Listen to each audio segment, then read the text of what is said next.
En esta oportunidad vamos a desarrollar el ensamblaje de un reductor de velocidad en el programa de SolidWorks, el cual tiene como función reducir la velocidad de los motores, del motor y aumentar su torque. Para ello nos vamos al módulo de ensamblajes e insertamos la pieza llamada base. Me pongo en una posición trimétrica y inserto la rueda, que es la siguiente pieza. Aplicar la primera relación de posición, que estas dos superficies tienen una relación de concéntricas.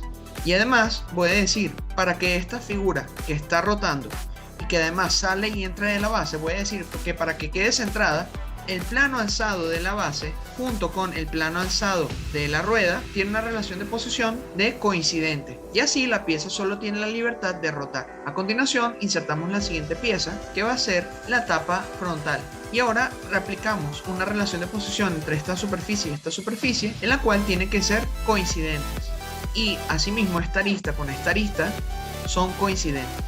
A continuación insertamos la siguiente pieza, que es la tapa posterior, y a continuación le decimos que estas dos superficies tienen una relación de posición de coincidente.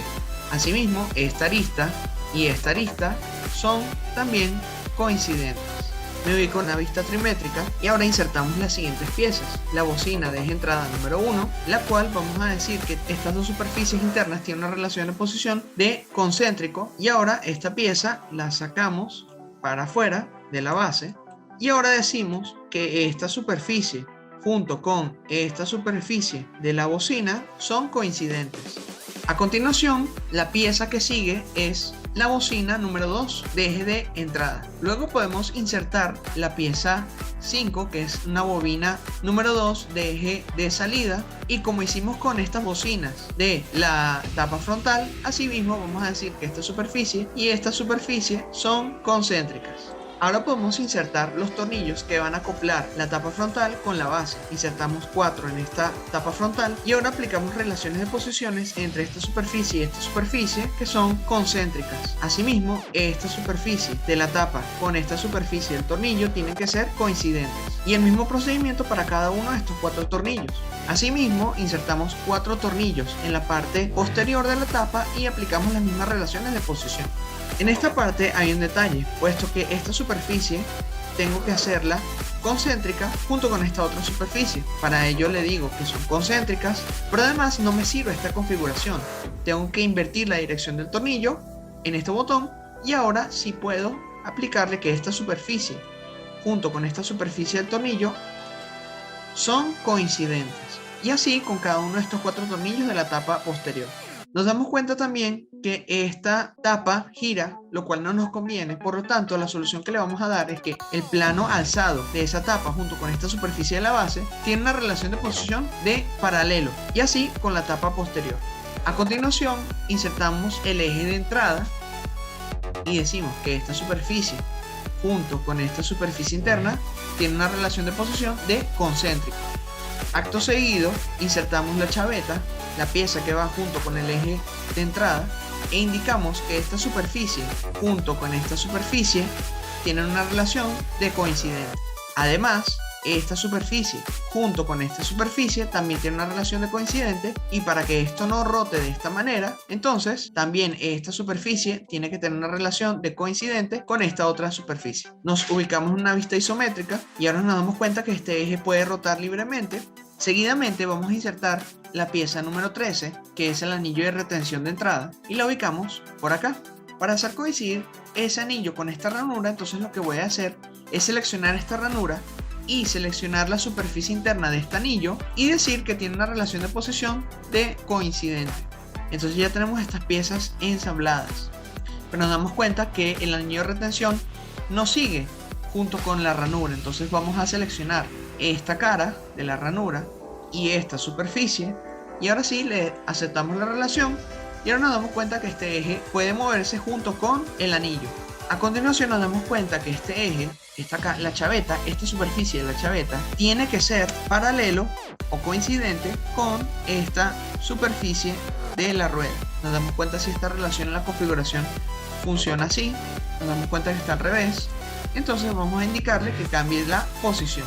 Finalmente, para este eje, para que coincida con la tapa posterior, entonces le voy a decir que esta superficie y esta superficie de la bocina son coincidentes.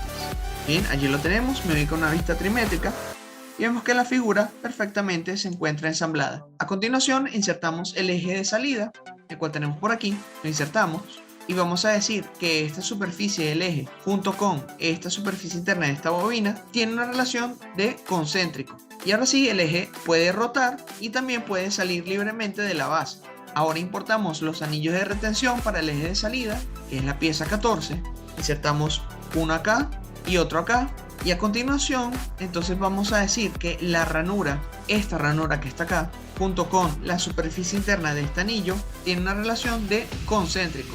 Bien, ahí nos damos cuenta que podemos desplazar este anillo para acá y asimismo con este segundo anillo. Bien, allí lo tenemos. A continuación, para este primer anillo, entonces lo que hay que hacer es seleccionar junto con esta superficie y decir que son coincidentes. E igualmente para este segundo anillo. Ok, ahora, una vez que tengo estos anillos instalados, ahora voy a decir que esta superficie interna o cara del anillo junto con esta otra superficie tienen que ser coincidentes. Correcto, y ahí tenemos los anillos instalados, los anillos de retención. También podemos decirle a estos anillos, para que no roten, que su plano planta es paralela a esta superficie y asimismo con todos los anillos. Correcto, ahora nos damos cuenta que este eje gira y que este eje también gira, o sea que están correctamente ensamblados. Y ahora vamos a insertar la última parte del ensamblaje, que es la tapa superior. La ubicamos por acá. Y ahora vamos a decir que esta superficie interna junto con esta superficie de la base tiene una relación de coincidente. Asimismo, esta arista junto con esta arista también son coincidentes. Y esta arista junto con esta arista también son coincidentes. Para finalizar el ensamblaje, la última pieza o últimas piezas que nos harían falta son los tornillos para ensamblarlos, la tapa superior con la base. Traemos 4 de esos tornillos. Una vez teniendo los tornillos, entonces vamos a marcar que, por ejemplo, para este tornillo, la superficie de este tornillo y esta superficie tienen que tener una relación de posición de concéntrico. Ahora, en esta configuración no me sirve, por lo tanto cambio la orientación del tornillo y acepto. Asimismo, esta superficie junto con la cara de este tornillo tienen una relación de coincidente. Y así con el resto de los otros tornillos de la tapa superior. Bien, una vez tenemos el ensamblaje listo, nos damos cuenta de toda la pieza y ahora podemos calcular las interferencias. Para ello, vamos a la sección de calcular y vamos a detección de interferencias. Nos damos cuenta que la detección se hace para todo el ensamblaje en este cubo que está seleccionando y ahora le damos a calcular. Bien, nos damos cuenta que hay 10 interferencias. Vamos a analizar cada una. La primera interferencia me está diciendo que hay un problema con el diámetro de la bocina de entrada junto con los anillos y posiblemente con la rueda. Entonces la solución que habría que dar allí es reducir un poco el diámetro del eje de entrada para que no haya ningún conflicto entre las piezas. En la siguiente interferencia nos damos cuenta que el eje de salida está chocando con la rueda, es decir que hay un choque, un roce, un contacto que está superponiendo la rueda y el eje. Y eso lo podríamos solucionar, uno, reduciendo posiblemente el diámetro del eje de salida o, más factiblemente, reducir el diámetro de la rueda, que está ubicada en el centro de la base. Para la siguiente interferencia nos damos cuenta que hay un problema con la chaveta y posiblemente con la superficie de la rueda. Esto se puede analizar mejor las dimensiones y tal vez reducir un poco el diámetro o las medidas de la chaveta para solucionar este problema. En la interferencia 4 hay un problema con los tornillos. Los tornillos parece ser que están superponiéndose a la base, están sobrepasando de alguna manera la base, por lo tanto habría que recortar su longitud. E igualmente con el tornillo, la interferencia 5, con ese tornillo, la interferencia 6 y la interferencia 7. En la interferencia 8 tenemos el mismo problema que tenemos en la primera interferencia, que el diámetro del eje de entrada está chocando de alguna manera con la bocina. Habría que reducir el diámetro del eje de entrada un poco para solucionar este problema. En la interferencia 9 tenemos un problema con el anillo y la bocina del eje de salida. Aquí nos damos cuenta de que hay un choque, una interferencia entre el anillo y el eje. Por lo tanto, habría que reducir el diámetro de la ranura de ese eje. Y asimismo, con la interferencia que tenemos en este anillo y la ranura del eje, habría que reducir el diámetro de esa ranura para que no haya problemas. De esta manera, culminamos con el ensamblaje de esta pieza reductor de velocidad para motores.